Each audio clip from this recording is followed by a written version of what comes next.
President Donald Trump's rhetoric towards Canada has softened in recent weeks. It appears British Columbians' attitudes towards going south of the border has only hardened.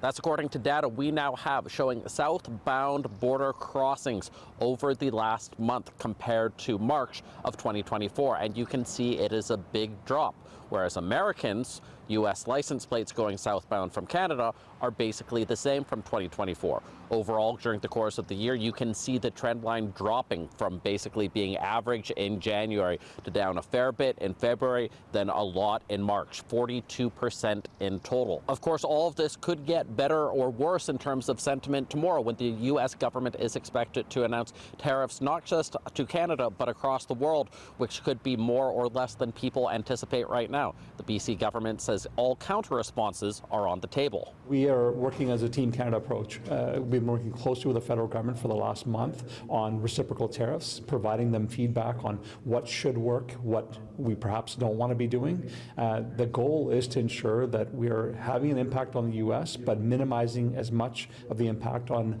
British Columbia and Canada. That's the goal. We're going to support the federal government's decision when it gets rolled out, when President Trump announces his tariffs. Of course, the BC government originally wanted to make it very quick for themselves to put forward some of these regulations, but last week backtracked from their proposed bill after criticism that it would be overreach and government by cabinet instead of legislature. So it might take time for them, as well as the British Columbian people, to decide their next steps after those tariffs tomorrow are announced.